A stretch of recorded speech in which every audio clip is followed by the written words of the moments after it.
आज हम बात करेंगे सेल के बारे में। तो सेल जो कि इम्पोर्टेंट पार्ट है सिलेबस का, 1-2 का, फॉरेन इंस्पेक्टर का। तो हम बात करेंगे सेल से। तो सेल समझ में आ जाएगा तो फिर genetic engineering, plant breeding, animal breeding, जो फूड का सिलेबस है वो भी आसानी से समझ में आ जाएगा। तो सेल इम्पोर्टेंट है और क्वेश्चन भी सबसे ज़्यादा बायो से सेल में ही बनेंगे। तो हम बात करते हैं सेल की।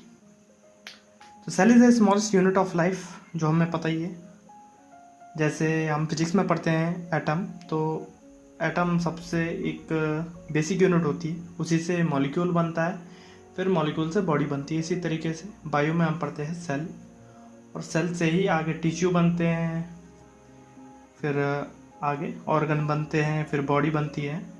तो सबसे छोटी स्मॉलेस्ट यूनिट है लाइफ की, हम बोल सकते हैं वो है cell. It is a building block of life. तो जो सेल वर्ड है यह आया है from the Latin word cella से, जिसका मतलब होता है स्मॉल रूम। जो ह्यूमन है, ह्यूमन में लगभग 40 ट्रिलियन सेल्स होते हैं जो बनते रहते हैं, मरते रहते हैं। जैसे आरबीसी, डब्ल्यूबीसी, कई बनते हैं फिर कई ख़त्म होते जाते हैं। तो जो ह्यूमन है वो एक मल्टी सेलुलर है। अभी हम आगे डिस्कस करेंगे मल्टी सेलुलर, यूनिसेलुलर क्या होते हैं, लेकिन हम अभी सेल के बारे में बात करते हैं कि it is a basic structural, functional, biological unit of all living organism. ये हम पढ़ ही चुके हैं। मोस्ट ऑफ ये जो सेल्स हम पढ़ते हैं, प्लांट सेल, एनिमल सेल, तो विजिबल होते हैं अंडर माइक्रोस्कोप। जो सेल था ये डिस्कवर्ड किया गया था बाय रॉबर्ट हुक के द्वारा 1665 में, और जो इसका डिटेल डिस्क्रिप्शन था उन्होंने दिया था अपनी बुक माइक्रोग्राफिया में। अब जो सेल थ्योरी है जो चली आ रही है लगभग इन 1839 में, 3 जर्मन साइंटिस्ट थे, T Schwann, Matthias Schleiden and Rudolf फिको। इन्होंने एक थ्योरी दी थी। उसके कुछ पॉइंट्स थे जैसे कि all living being composed of the cell, सारे लिविंग बीइंग सेल से बने हैं। Cell is the basic unit of life, जो हम पढ़ चुके हैं।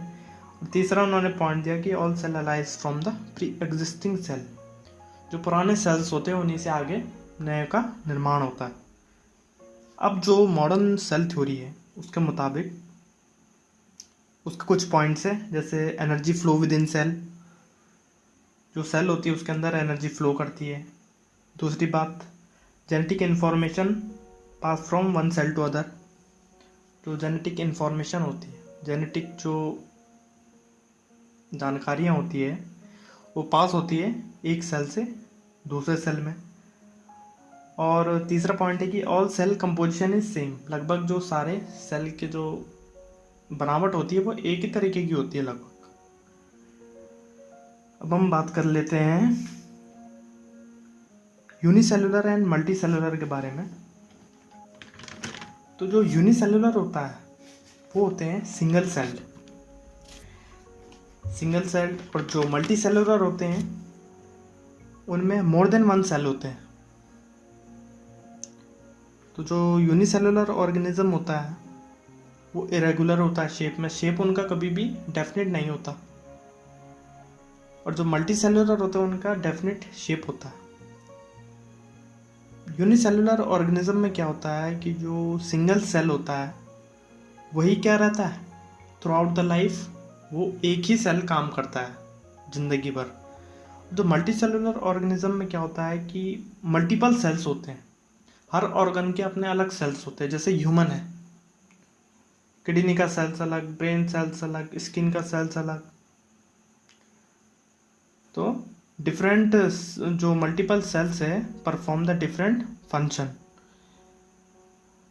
यूनिसेलुलर ऑर्गेनिज्म में एक डिसएडवांटेज ये है कि injury to the cell lead to death. अगर सेल में थोड़ी सी भी इंजरी हो गई तो वो ख़त्म हो जाता है, लेकिन मल्टी सेलुलर ऑर्गेनिज्म में ऐसा नहीं होता। मल्टी सेलुलर में अगर इंजरी हो भी गई तो एक ही पार्ट अफेक्टेड होगा जिसमें इंजरी हुई है। तो इस तरीके से यूनिसेलुलर, मल्टी सेलुलर। यूनिसेलुलर के कुछ एग्जांपल जैसे bacteria, amoeba, paramecium, yeast, multi cellular के जैसे ह्यूमन, एनिमल, प्लांट, बर्ड और इंसेक्ट। अब हम जो यूनिसेलुलर ऑर्गेनिज्म होते हैं वो यूकारियोट्स और प्रोकारियोट्स दोनों ही हो सकते हैं, और मल्टी सेलुलर ऑर्गेनिज्म ये केवल यूकारियोट्स होते हैं। तो अब हम बात करेंगे यूकारियोट्स और प्रोकारियोट्स के बारे में।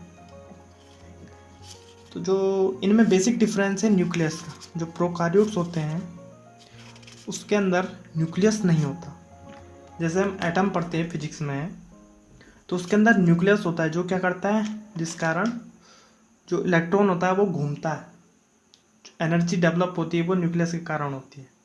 इसी तरीके से जो सेल होता है उसके अंदर भी न्यूक्लियस होना ज़रूरी है, तभी एनर्जी डेवलप होती है। एक तरीके से ये एनर्जी पॉइंट होता है न्यूक्लियस, और जेनेटिक इन्फॉर्मेशन सारी लगभग न्यूक्लियस में ही होती है।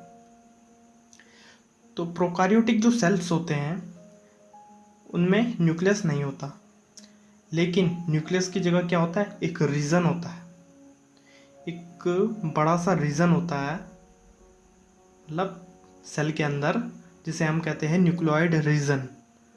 तो उसी न्यूक्लियोइड रीजन में क्या होते हैं, जो ऑर्गेनेल्स होते हैं, सेल्स के पार्ट्स होते हैं, वो अरेंज रहते हैं उसी के अंदर, फ्रीली सस्पेंडेड रहते हैं।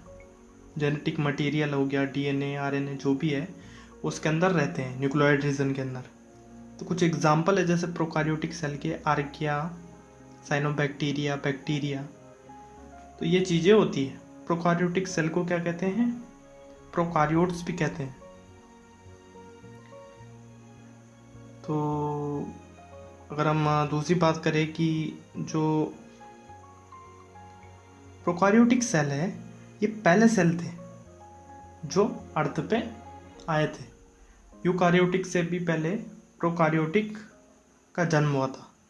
तो first cell to form the life on the earth was prokaryotic cell. अब हम बात करते हैं दूसरे जो यूकारियोटिक सेल के बारे में। तो इसके अंदर होता है न्यूक्लियस, और न्यूक्लियस के अंदर बहुत सारी चीज़ें होती हैं जैसे डीएनए, आरएनए, बहुत सारी चीज़ें होती है। और जो ये सेल होता है ये पूरा इंक्लोज्ड होता है बाय द प्लाज्मा मेम्ब्रेन, एक तरीके की परत होती है जो हम अभी आगे डिस्कस करेंगे। उससे ये पूरा क्या होता है, इसके अंदर चीज़ें बंधी होती है, सारे जो पार्ट्स होते हैं न्यूक्लियस और जो सेल के जो ऑर्गेनेल्स होते हैं, मैक्रोमोलिक्यूल्स होते हैं, वो सारे बंधे होते हैं प्लाज्मा मेम्ब्रेन से। तो यूकारियोटिक सेल होता है वो पाए जाते हैं लगभग प्लांट्स में, एनिमल में, प्रोटोजोआ, फंजाई, एल्गी में पाए जाते हैं। तो यूकारियोटिक सेल होते हैं वो ज़्यादा कॉम्प्लेक्स होते हैं देन प्रोकारियोटिक सेल, क्योंकि मेन इसमें फंक्शन वही करता है न्यूक्लियस। क्योंकि बहुत से जो ऑर्गेनेल्स होते हैं वो न्यूक्लियस के अंदर भी होते हैं। तो प्रोकारियोटिक सेल में ये डिसएडवांटेज है कि उसके अंदर बहुत सारे ऑर्गेनेल्स भी नहीं पाए जाते, क्योंकि बहुत सारी चीज़ें तो न्यूक्लियस के अंदर होती है। तो इसीलिए जो यूकारियोटिक सेल होता है वो ज़्यादा कॉम्प्लेक्स होता है देन प्रोकारियोटिक सेल। अब हम थोड़ा ज़रा सेल के स्ट्रक्चर के बारे में पढ़ लेते हैं। जो स्ट्रक्चर, बेसिक स्ट्रक्चर होता है अगर सेल का हम अगर पढ़ें तो वो होता है, सबसे पहले आती है सेल वॉल, फिर आता है सेल मेम्ब्रेन, फिर आते हैं जो सेल ऑर्गेनेल्स जो मैंने कहा उसके जो ऑर्गेन्स होते हैं सेल्स के जो उसके अंदर पाए जाते हैं, जैसे nucleolus, endoplasmic reticulum, ER, Golgi bodies, ribosomes, lysosomes, mitochondria, chloroplast, vacuoles, ये सारी चीज़ें पाई जाती है सेल के अंदर। तो हम बात करते हैं कि जो सेल है, जैसे ह्यूमन है, ह्यूमन एनर्जी प्रोड्यूस करता है थ्रू द रेस्पिरेशन। इसी तरीके से जो सेल होता है वो भी रेस्पिरेशन के थ्रू एनर्जी प्रोड्यूस करता है, जिसे कहते हैं हम सेलुलर रेस्पिरेशन। तो हम अगर इसे डिफाइन करें तो it is a set of metabolic reaction और process that take place in the cell of organism. एक तरीके से ये रिएक्शन होता है, मेटाबॉलिक रिएक्शन होता है जो सेल में होता है। तो इसमें क्या होता है, जो केमिकल एनर्जी होती है किसकी, ऑक्सीजन मॉलिक्यूल की और जो न्यूट्रिएंट्स की, उसको कन्वर्ट कर दिया जाता है इनटू द एटीपी में, एडिनोसिन ट्राइफॉस्फेट की फॉर्म में कन्वर्ट कर दिया जाता है। तो इसको कहते हैं हम सेलुलर रेस्पिरेशन। मोस्टली जो सेलुलर रेस्पिरेशन है इसके 4 पार्ट्स होते हैं। तो पहला स्टेप होता है ग्लाइकोलाइसिस, फिर bridge reaction, Krebs cycle, electron transport chain. इतना इम्पोर्टेंट नहीं है, लेकिन हम इससे एक चीज़ समझ सकते हैं कि जो इसमें जो थर्ड वाला जो स्टेप है क्रेब्स साइकिल, उसमें मैक्सिमम एनर्जी प्रोड्यूस होती है, मैक्सिमम एनर्जी और एटीपी प्रोड्यूस करता है क्रेब्स साइकिल। तो ये होता है, ये सिर्फ हमें समझ में आना चाहिए कि सेलुलर रेस्पिरेशन आखिरकार होता है क्या। तो हम बात करते हैं सेल के स्ट्रक्चर के बारे में। तो सेल के बता दिया, सेल वॉल होती है, सेल मेम्ब्रेन होती है और अदर ऑर्गेनेल्स होते हैं, जिसे हम पढ़ेंगे अगले पार्ट में।